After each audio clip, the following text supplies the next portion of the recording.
नमस्कार, स्वागत है आप सभी का डीडी न्यूज के इस खास बुलेटिन एक्सप्रेस 100 में, जहां हम आपके लिए लेकर आते हैं राजनीति, मनोरंजन, देश दुनिया, खेल और व्यापार जगत की सभी बड़ी खबरों को एक्सप्रेस यानी फटाफट अंदाज में।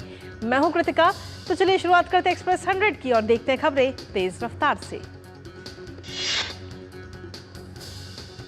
प्रधानमंत्री नरेंद्र मोदी आज नई दिल्ली के भारत मंडपम में जिला न्यायपालिका के राष्ट्रीय सम्मेलन का करेंगे उद्घाटन। इस अवसर पर पीएम सर्वोच्च न्यायालय की स्थापना के 75 वर्ष पूर्ण होने के उपलक्ष्य में डाक टिकट और सिक्का भी करेंगे जारी। भारत के सर्वोच्च न्यायालय द्वारा आयोजित इस 2 दिवसीय सम्मेलन में 5 कार्य सत्रों का आयोजन किया जाएगा। इन सत्रों में जिला न्यायपालिका से संबंधित विषय जैसे इंफ्रास्ट्रक्चर और मानव संसाधन, समावेशी न्यायालय, न्यायिक सुरक्षा और न्यायिक कल्याण, मामला प्रबंधन और न्यायिक प्रशिक्षण पर चर्चा की जाएगी। इस उद्घाटन कार्यक्रम में भारत के मुख्य न्यायाधीश और सर्वोच्च न्यायालय के अन्य न्यायाधीश, केंद्रीय कानून मंत्री, अटॉर्नी जनरल समेत तमाम गणमान्य उपस्थित रहेंगे। पीएम मोदी आज दोपहर करीब 12:30 बजे वीडियो कॉन्फ्रेंसिंग के जरिए 3 वंदे भारत रेलगाड़ियों को करेंगे रवाना। भारत के मेक इन इंडिया और आत्मनिर्भर भारत के दृष्टिकोण को साकार करते हुए अत्याधुनिक वंदे भारत एक्सप्रेस 3 मार्ग मेरठ लखनऊ, मदुरै बेंगलुरु और चेन्नई नागरकोइल पर कनेक्टिविटी में सुधार करेंगी। ये वंदे भारत रेलगाड़ियां वर्तमान में तीव्र गति से चल रही गाड़ियों की तुलना में यात्रा समय को कम करेंगी। मेरठ सिटी लखनऊ वंदे भारत से लगभग 1 घंटा और चेन्नई एगमोर नागरकोइल वंदे भारत से 2 घंटे की बचत होगी। ये नई वंदे भारत रेलगाड़ियां क्षेत्र के लोगों को तीव्र गति और सुविधा के साथ यात्रा करने के लिए विश्व स्तरीय सेवा प्रदान करेंगी। इन वंदे भारत एक्सप्रेस रेलगाड़ियों की शुरुआत नियमित यात्रियों, पेशेवरों, व्यापारियों और छात्र समुदाय की जरूरतों को पूरा करेगी। पीएम मोदी आज शाम नई दिल्ली में the economic times world leaders forum की अध्यक्षता भी करेंगे। पहली बार आयोजित होने वाला ये फोरम दुनिया भर के वैश्विक निवेशकों, नीति निर्माताओं, व्यापारिक प्रमुखों और उद्यमियों को एक साथ लाने का कार्य करेगा। उपराष्ट्रपति जगदीप धनखड़ आज देहरादून स्थित CSIR भारतीय पेट्रोलियम संस्थान का दौरा करेंगे। CSIR भारतीय पेट्रोलियम संस्थान के दौरे पर उपराष्ट्रपति वहां कार्यरत वैज्ञानिकों, फैकल्टी के सदस्यों और छात्रों से बातचीत भी करेंगे। कोलकाता में महिला डॉक्टर से हुए दुष्कर्म और हत्या मामले में देश भर में विरोध प्रदर्शन थमने का नाम नहीं ले रहा। इस जघन्य कांड को लेकर देश के जनमानस में भारी गुस्सा। पश्चिम बंगाल में महिलाओं के प्रति अपराधों को लेकर भाजपा लगातार ममता सरकार पर उठा रही है सवाल। भाजपा ने कहा, प्रदेश में कानून और व्यवस्था पूरी तरह ध्वस्त। वहीं कोलकाता के रेप और दुष्कर्म मामले में सवालों के घेरे में फंसी राज्य की सत्तारूढ़ तृणमूल कांग्रेस पार्टी अपने बचाव की भरसक कोशिश में जुटी। इसी मामले को लेकर टीएमसी आज प्रदेश भर में विरोध प्रदर्शन कर केंद्र सरकार से दुष्कर्म के दोषियों के लिए मृत्युदंड का प्रावधान वाला कानून पारित करने की मांग करेगी। कोलकाता दुष्कर्म और हत्या मामले में कोलकाता से लेकर दिल्ली तक अलग अलग कॉलेज व अस्पतालों में डॉक्टरों ने अपने स्तर पर प्रदर्शन किया। दिल्ली मेडिकल एसोसिएशन द्वारा आज जंतर मंतर पर शांति मार्च भी निकाला जाएगा। घटना के विरोध में नवन्ना मार्च निकाल रहे छात्रों पर हुए लाठीचार्ज का राष्ट्रीय मानवाधिकार आयोग ने संज्ञान लिया।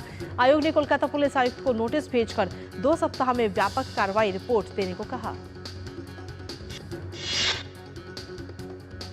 लोक जनशक्ति पार्टी रामविलास के राष्ट्रीय अध्यक्ष और केंद्रीय मंत्री चिराग पासवान ने ममता बनर्जी के विवादास्पद बयान पर जमकर हमला बोला।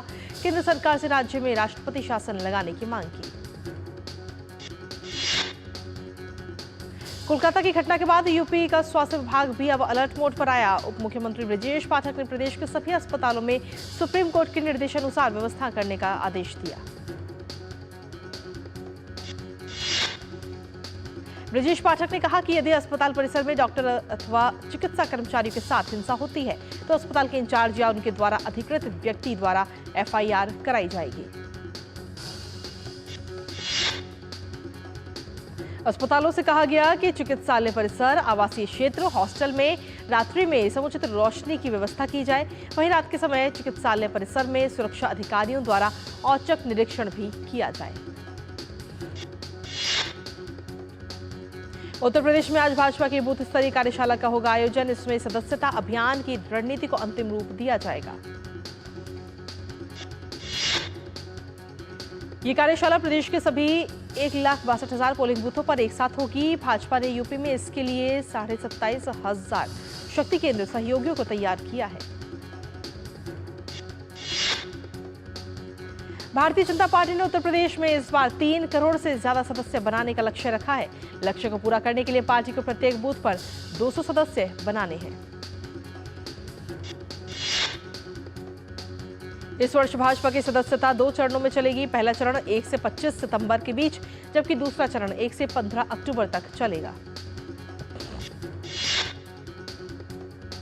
राष्ट्रीय स्वयंसेवक संघ की अखिल भारतीय समन्वय बैठक आज केरल के पलक्कड़ जिले में आरंभ होगी। बैठक में विभिन्न राष्ट्रीय महत्व के मुद्दों पर विचार विमर्श किया जाएगा। बैठक में 32 संघ संबंध संगठन भाग ले रहे हैं। संबंध संगठनों के अनुभव, दृष्टिकोण और जमीनी स्तर के अनुभवों से एक समेकित राष्ट्रीय दृष्टिकोण तैयार पर चर्चा होगी। इस 3 दिवसीय बैठक के दौरान सर संघचालक डॉक्टर मोहन भागवत, सर कार्यवाह दत्तात्रेय होसबोले, सभी 6 सह सर कार्यवाह और सभी कार्यविभाग प्रमुख हिस्सा लेंगे। यूपी के सभी 67 जिलों में शुक्रवार को यूपी पुलिस भर्ती परीक्षा संपन्न हुई। परीक्षा में 6,91,936 अभ्यर्थियों ने हिस्सा लिया। योगी सरकार की पारदर्शी और निष्पक्ष परीक्षा नीति के चलते सॉल्वर गैंग और परीक्षा माफिया भी दूर रहे। परीक्षा के चौथे दिन 1,174 केंद्रों पर 94 संदिग्ध अभ्यर्थियों को भी चिन्हित किया गया। गुजरात के कच्छ तट पर दिन में बना चक्रवाती तूफान असना अरब सागर में चला गया और तटीय राज्य में कोई खास नुकसान पहुंचाए बिना ओमान की ओर बढ़ गया।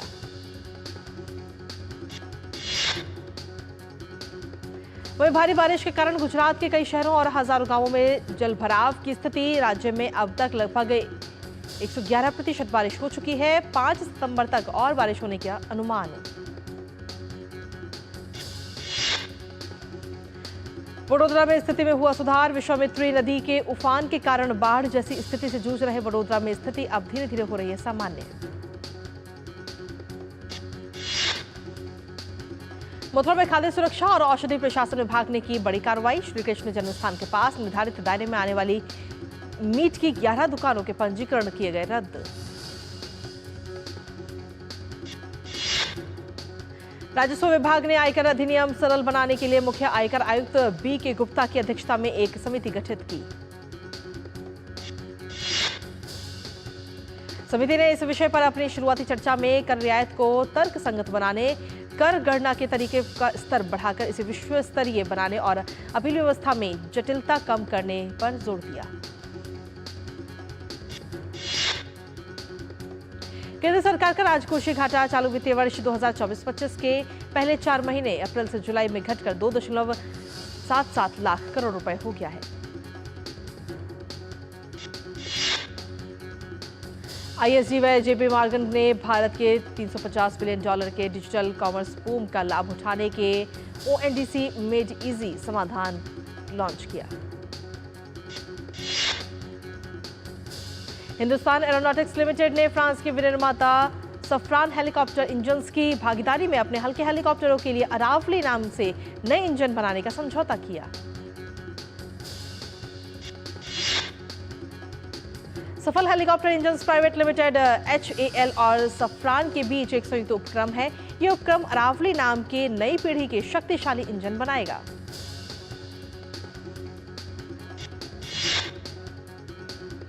चालू वित्त वर्ष की पहली तिमाही में देश की जीडीपी विकास दर 6.7% दर्ज की गई। भारत की पहली तिमाही में आर्थिक विकास दुनिया में सबसे तेज रफ्तार में हुआ। मैन्युफैक्चरिंग इंडस्ट्री में तेजी दर्ज की जा रही है।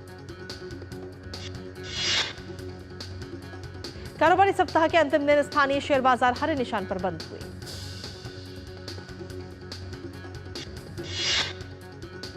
दिन भर की खरीद बिक्री के बाद सेंसेक्स 231 अंकों की बढ़त लेकर ऑल टाइम हाई क्लोजिंग का रिकॉर्ड बनाते हुए 82,365 अंक के स्तर पर बंद हुआ।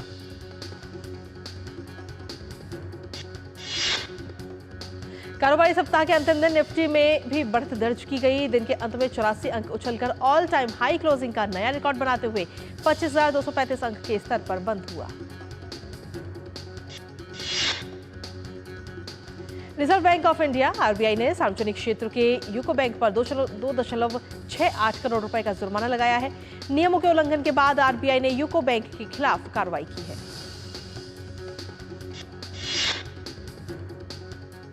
केवाईसी निर्देशों के कुछ प्रावधानों का अनुपालन न करने पर आरबीआई ने Cent Bank Home Finance Limited पर भी 2.1 लाख रुपए का जुर्माना लगाया है। Market regulator Securities and Exchange Board of India ने 39 शेयर ब्रोकर्स और 7 कमोडिटी ब्रोकर्स का रजिस्ट्रेशन रद्द कर दिया। ये कार्रवाई रजिस्ट्रेशन की जरूरतों को पूरा न करने वाले ब्रोकर्स पर की गई।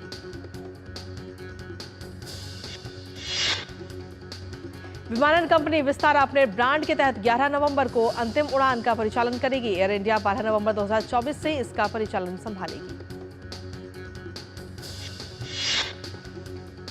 और एक्सप्रेस 100 में वक्त एक छोटे से ब्रेक का, बने रहिए हमारे साथ।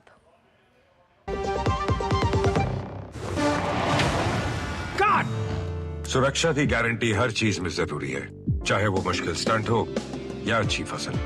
इसलिए ले आइए IIL के ट्रैक्टर ब्रांड का शिनबा, जो देता है सुंडी और ट्रिप से सुरक्षा की गारंटी। मुथूट फाइनेंस से गोल्ड लोन लेते हुए कोई डाउट नहीं है, क्योंकि यहाँ है पूरी ट्रांसपेरेंसी, 100% भरोसा और सुरक्षा। तभी तो मुथूट फाइनेंस है भरोसा इंडिया का। तो गोल्ड लोन लेने के लिए कॉल करें 1-800-313-1212। बात जब पीढ़ियों के लिए बनने वाले घर की हो तो जिम्मेदारी बड़ी हो जाती है। गैलेंट समझता है ये जिम्मेदारी। अब डबल M रिब्स के साथ गैलेंट एडवांस TMT रीबार, निर्माण का रियल हीरो। और ब्रेक के बाद एक बार फिर से स्वागत आप सभी का। वापस शुरू करेंगे एक्सप्रेस 100 का।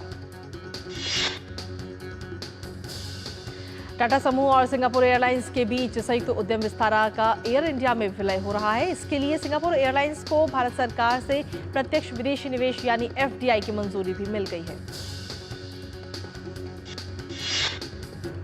सरकार से मंजूरी मिलने के बाद सिंगापुर एयरलाइंस विलय समझौते के तहत एयर इंडिया में 25.1% हिस्सेदारी हासिल करेगी।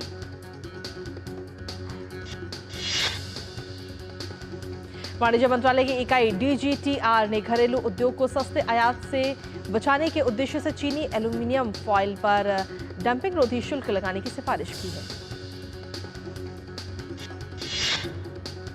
इसी महीने 23 अगस्त को समाप्त सप्ताह में देश का विदेशी मुद्रा भंडार 7.02 अरब डॉलर से अधिक बढ़कर 681.68 अरब डॉलर के नए रिकॉर्ड उच्च स्तर पर पहुंच गया।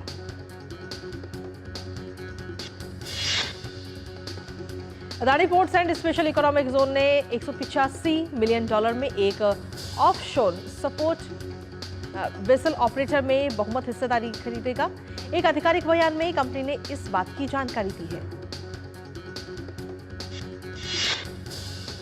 नेशनल स्टॉक एक्सचेंज ने अपना डिजिटल परीक्षा कारोबार 230 करोड़ रुपए में CL एजुकेट को बेचा। ये कदम NSE की गैर मुख्य व्यवसायों से बाहर निकलने की योजना का हिस्सा है।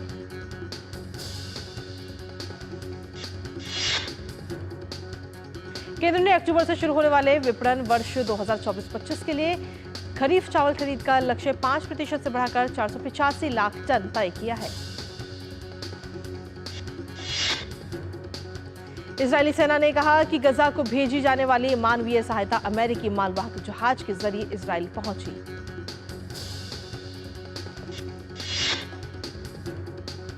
सेना ने बताया कि वर्ल्ड सेंट्रल किचन USAID और American near east refugee and संगठन से सहायता के 3,500 से ज्यादा पैकेट साइप्रस से एक समुद्री गलियारे के माध्यम से US कैप ट्रिनिटी में पहुंचाए गए। रूस के मॉस्को में एक अस्थायी आवास केंद्र कुर्स्क क्षेत्र से निकाले गए बच्चों के रहने की जगह बना। इस केंद्र में अभी 126 बच्चे हैं। यूक्रेन के राष्ट्रपति व्लादिमीर जेलेंस्की ने वायु सेना कमांडर माइकोला ओलेशचुक को बर्खास्त कर दिया। जेलेंस्की ने बर्खास्तगी का कोई कारण नहीं बताया।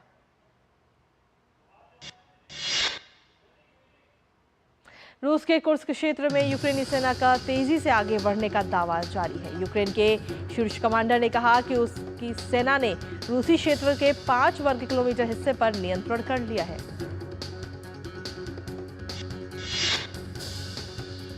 यूक्रेनी सेना ने 6 अगस्त को क्षेत्र पर धावा बोला था। तब से लेकर वर्तमान समय में रूसी सेना को यूक्रेनी सैनिकों ने पीछे धकेलना जारी रखा है। रूसी सेना का भी यूक्रेनी क्षेत्र में हमला जारी है। सुमी में रात भर हुए हमले में एक फैक्ट्री क्षतिग्रस्त हो गई। इस हमले में 2 महिलाओं की भी मौत हो गई और कम से कम 11 लोग घायल हो गए। यूक्रेन के राष्ट्रपति जेलेंस्की ने सहयोगी देशों से रूसी सैन्य हवाई अड्डों पर लंबी दूरी के हमलों की अनुमति देने का आह्वान किया है। इस बीच रूसी रक्षा मंत्रालय ने पूर्वी यूक्रेन की 3 बस्तियों पर नियंत्रण करने का भी दावा किया।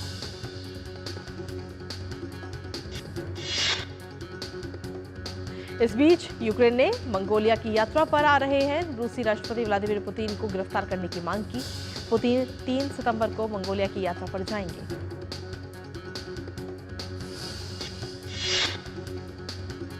ब्राजील के तटीय शहर रेसिफ में एक चर्च की छत गिरने से 2 लोगों की मौत हो गई। अधिकारियों ने कहा कि अभी मलबे में कुछ लोगों के दबे होने की आशंका है। Democratic Republic of Congo DRC में एमपॉक्स का कहर। राजधानी किंशासा के अस्पतालों में एमपॉक्स से पीड़ित मरीजों का युद्ध स्तर पर किया जा रहा है इलाज।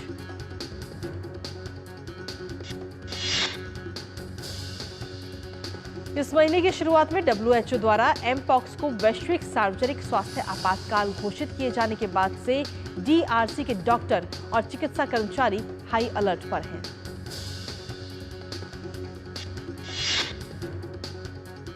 अमेरिकी राष्ट्रपति चुनाव के ताजा सर्वेक्षण में कमला हैरिस डोनाल्ड ट्रंप के मुकाबले बढ़त लेती नजर आ रही हैं।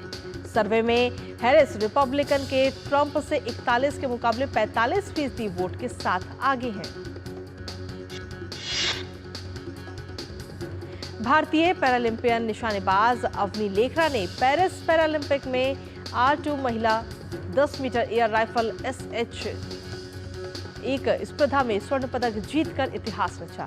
अवनी लेखरा के पदक जीतने के बाद उनके घर जयपुर में जमकर जश्न भी मनाया गया। अवनी लेखरा के पिता ने बेटी की उपलब्धि पर खुशी जाहिर की। अवनी के पिता ने उन्हें रामचरितमानस की चौपाई के तौर पर जीत का मंत्र दिया था।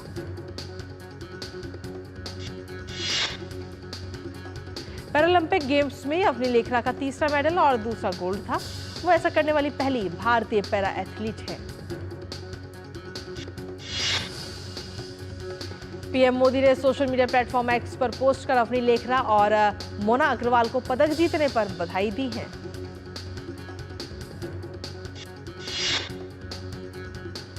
पेरिस पैरालंपिक 2024 में भारत की स्वर्ण पदक विजेता निशानेबाज अवनी लेखरा ने खिलाड़ियों का जज्बा बढ़ाने के लिए भारत के प्रधानमंत्री नरेंद्र मोदी की तारीफ की।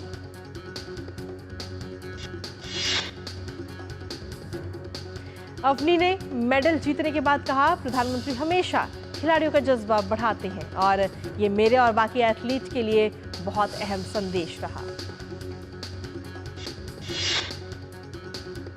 पेरिस पैरालंपिक में भारत की प्रीति पाल ने महिलाओं की 100 मीटर दौड़ T35 कैटेगरी में कांस्य पदक हासिल किया। प्रीति ने पेरिस पैरालंपिक खेलों में ट्रैक इवेंट में भारत को पहला पदक दिलाया।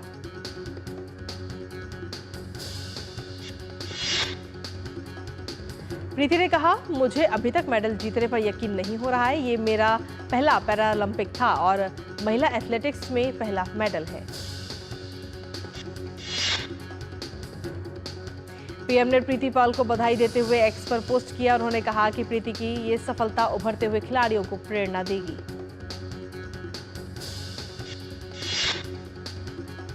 भारतीय पैरालंपिक शूटर मनीष नरवाल ने पेरिस पैरालंपिक 2024 में पुरुषों के 10 metre air pistol SH1 final में रजत पदक हासिल किया। उन्होंने कुल 234.9 अंक हासिल किए। और एक्सप्रेस 100 में वक्त एक और छोटे से ब्रेक का, बने रहिए हमारे साथ।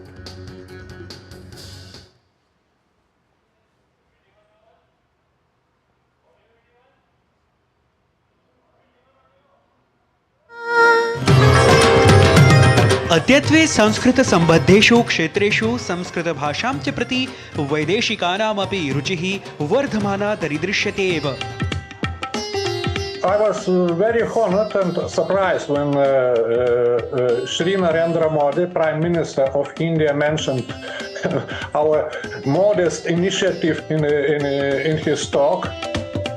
अहमात्मा गुडाकेश सर्वभूताशयस्थितः। आज हम बात करने वाले हैं सूखा की, ड्राउट। जिस स्थान पर जो सामान्य वर्षा जिस समय होनी चाहिए जब उससे कम होती है, वो डेफिसिट एक एक्सटेंट से ज़्यादा होता है, तब ड्राउट कहा जाता है। जिस दिन बारिश खत्म होगी वहाँ भूजल का स्तर नीचे चला जाएगा, फिर पानी की समस्या बन जाएगी। बहुत ही आवश्यक है कि शहरों में भी आप जल संवर्धन की बात जरूर करें। और ब्रेक के बाद एक बार फिर से स्वागत है आप सभी का वापस रुक एक्सप्रेस 100 का। पीएम ने मनीष नरवाल को बधाई देते हुए एक्स पर पोस्ट किया। पीएम ने कहा कि मनीष की सटीकता, एकाग्रता और उनके समर्पण ने एक बार फिर देश का गौरव बढ़ाया। टोक्यो पैरालंपिक के रजत पदक विजेता सुहास यथिराज और नीतीश कुमार ने पेरिस पैरालंपिक के बैडमिंटन स्पर्धा में शानदार प्रदर्शन जारी रखते हुए पुरुष सिंगल SL4 और SL3 वर्ग के सेमीफाइनल में प्रवेश किया।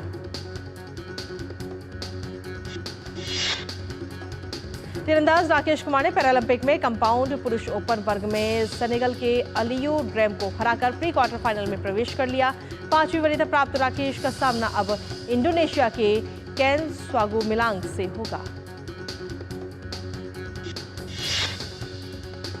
राष्ट्रीय राइफल एसोसिएशन ने निशानेबाजी में 2024 पेरिस ओलंपिक पदक विजेता मनु भाकर, सरबजोत सिंह और स्वप्निल कुसाले को सम्मानित किया। पेरिस ओलंपिक पदक विजेता स्वप्निल कुसाले ने कहा कि सरकार ने हमारे लिए सभी आवश्यक सुविधाएं मुहैया कराई हैं। स्वप्निल कुसाले ने पेरिस 2024 ओलंपिक शूटिंग प्रतियोगिता में कांस्य पदक हासिल किया था।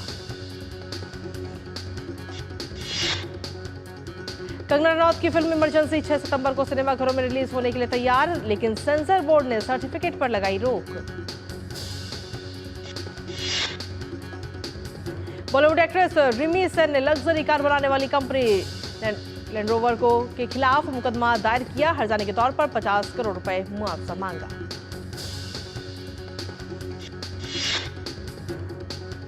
वेनिस फिल्म फेस्टिवल में हॉलीवुड एक्ट्रेस एंजेलिना जोली की फिल्म मारिया के लिए 8 मिनट तक खड़े होकर तालियां बजी, जिसके बाद एक्ट्रेस की आंखों में आंसू आए। एक्ट्रेस परिणीति चोपड़ा ने अपना एक लेटेस्ट वीडियो शेयर किया। वीडियो में वो अपने पति राघव चड्ढा के साथ इंग्लैंड में छुट्टियां मनाती नजर आईं। वीडियो में परिणीति और राघव की विंबलडन टूर्नामेंट देखने की भी क्लिप है। वीडियो में लंदन की खूबसूरत नजारों की झलकियां हैं। बॉक्स ऑफिस पर फिल्म स्त्री 2 का जलवा जारी। 2 सप्ताह में फिल्म ने भारतीय बॉक्स ऑफिस पर 453 करोड़ की शानदार कमाई की।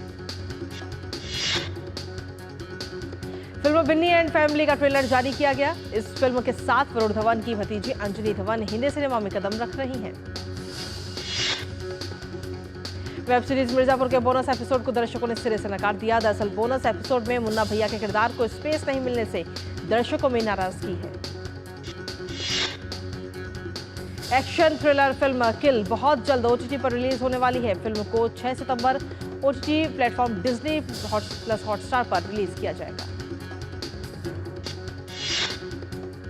विकी कौशल और Tripti Dimri star film bad news को अब दर्शक OTT प्लेटफॉर्म अमेजन प्राइम पर देख सकते हैं। हालांकि फिल्म के लिए दर्शकों को अतिरिक्त फीस देनी होगी।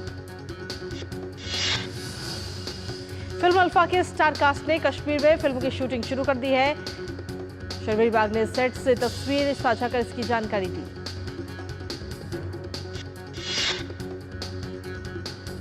विजय सेतुपति अभिनीत फिल्म विथुतलाई पार्ट 2 की रिलीज की तारीख का ऐलान हो गया है। फिल्म को 20 सितंबर 2024 को सिनेमाघरों में रिलीज किया जाएगा।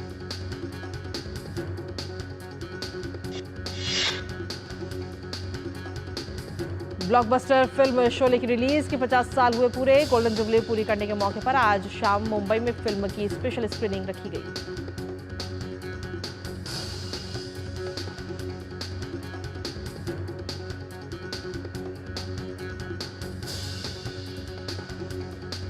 वेब सीरीज फर्जी 2 की शूटिंग शुरू हो चुकी है। फर्जी में शाहिद कपूर मुख्य भूमिका में नजर आएंगे।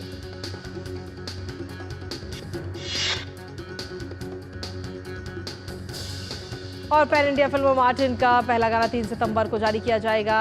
ध्रुव सर्जा अभिनीत ये फिल्म 11 अक्टूबर को होगी रिलीज।